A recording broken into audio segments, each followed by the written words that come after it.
I gotta go.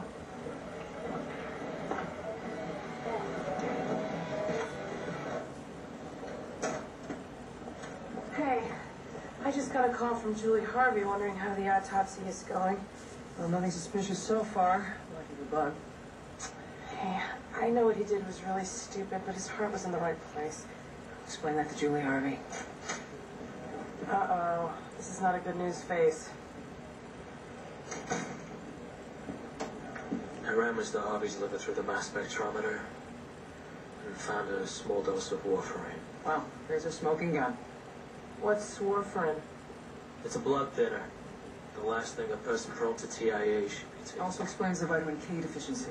So either Mr. Stanwood accidentally gave Mr. Harvey the wrong medication. Or is an angel of death. This evidence would have nailed Stanwood to the bedpan. So what do we do now? I have to tell Julie Harvey the truth. No, Jordan, I do. I screwed this up. I have to make it right. But telling Julie Harvey what happened doesn't get Stanwood off the streets. You know he's right. We have to find some other way of proving that Stanwood did this. But without Mr. Harvey's body? Right. If he's done this once, he's done it before. If that's true, there could be another body out there. Maybe more. We get a list of his past employers. We could look for any similar deaths. But how will that prove he killed Mr. Harvey? It doesn't.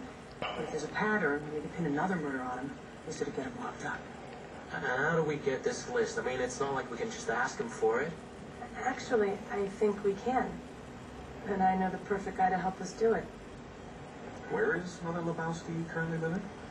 In a group home down in Rhode Island. And I'm fine with keeping her there. Really fine. But the wife here wants her nearby. And what the wife wants, the wife gets. What I really want is for her to move home with us, but she thinks my husband is an obnoxious jerk. Isn't that right, honey bun? Well, thank goodness you don't feel that way. Sweetheart. Oh.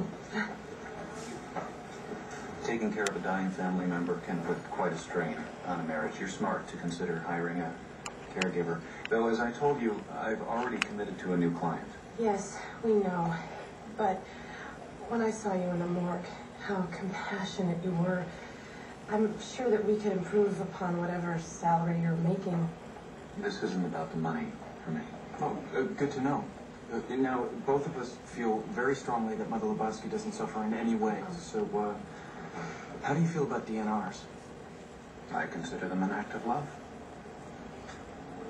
Wow. I really admire your line of work, Mr. Stanwood. Taking care of people in their final days. I don't know how you do it. Well, I admit it can be quite painful. I become very attached to my clients. But there's also a kind of a quieting hope. How do you mean? Almost as though for a brief second, I can see a portal open to God. Well, we'd really like to get the ball rolling. You know, in case your new client isn't long for this world. So if we could see a list of prior employment, of course. And this is everyone you've ever cared for. My life's work. Great. So let us do some detective work and check out your references. And we'll get back to you. Right? He's done this before. Sleeps at a friend's house. We were having some problems. He said it was fine. I was so convinced that he was clean. Addicts can be good liars. Oh, how could I have been so stupid? Do you have any idea how he could have left you that night? In Thailand, 19 hours later? No idea. What if we could retrace his steps? Who he talked to, where he went, was he alone? I told you I had no idea. We have his credit card records, and he spent $57 Thursday night at a bar called The Hangar. You know it? Yeah, it's at the college. Hang out 4 blocks away. I'm very sorry for your loss. I know how it feels to hear that someone you love is not how you think they are.